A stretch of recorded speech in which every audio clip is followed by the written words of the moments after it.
જંબુસરના BAPS Swaminarayan સંસ્થા સંચાલિત BAPS Swaminarayan મંદિર જંબુસર ખાતે બ્રહ્મ સ્વરૂપ યોગીજી મહારાજના 134માં પ્રાગટ્ય દિન નિમિત્તે યોગી પર્વ અંતર્ગત શ્રી હરિ લીલા વૃત્તમ સંત પારાયણનું ભાવભર્યું આયોજન કરવામાં આવ્યું હતું।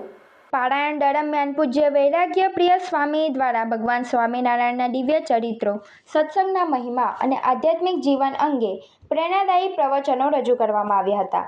ભગવાન સ્વામિનારાયણ માયાના બંધનમાંથી મુક્ત કરી અક્ષરધામ પ્રાપ્ત કરાવવા જપ, તપ, વ્રત સહિત સત્કાર્ય કરી બધા તપનું ફળ આપવાનું છે, બધાનું કલ્યાણ કરવાનું ભગવાન સ્વામિનારાયણ સંકલ્પ કર્યો હતો તેમ કહી બાળપ્રભુ ઘનશ્યામની વાત કરી। 5 વર્ષના બાળપ્રભુ શાસ્ત્રના રહસ્યો લખતા હતા। જે કાર્ય સિદ્ધ કરવું હોય તેની પાછળ વળગી રહેવું પડે। સંતોના દર્શન કરી પંચ મહાપાપ બળી જાય છે।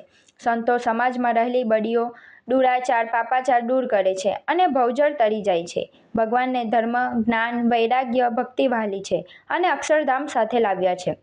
મનુષ્ય જન્મલક્ષ 84માંથી નીકળવાનું દ્વાર છે તેમ જણાવ્યું હતું। આ સહિત ઘનશ્યામ ચરિત્રની સુંદર છણાવટ સાથે વાત કરી હતી તથા શ્રીજી મહારાજના બાળ ચરિત્રોનું આબેહૂબ વર્ણન કર્યું હતું, જેનો હરિભક્તોએ ભક્તિભાવપૂર્વક કથાનું શ્રવણ કરી આધ્યાત્મિક લાભ લીધો હતો। આ પ્રસંગે સંત પારાયણ યજમાન પ્રસાદ સેવા, સંત રસોઈ સેવા સહિત વિવિધ સેવાઓનું આયોજન કરવામાં આવ્યું હતું, જેમાં હરિભક્તોએ ઉત્સાહ અને સમર્પણ ભાવથી સેવા આપી હતી। સમગ્ર મંદિર પરિસર ભક્તિમય વાતાવરણથી ગુંજી ઉઠ્યું હતું। આયોજકોએ તમામ હરિભક્તોને પરિવાર અને મિત્રમંડળ સાથે ઉપસ્થિત રહી યોગી પર્વને વધુ ભવ્ય અને ભક્તિમય બનાવવા અપીલ કરી હતી। આ પ્રસંગે સાધુ જ્ઞાનવીર સ્વામી, યશોનિલય સ્વામી સહિત આગેવાન સત્સંગીઓ તેમજ ભાઈઓ અને બહેનો મોટી સંખ્યામાં ઉપસ્થિત રહ્યા હતા।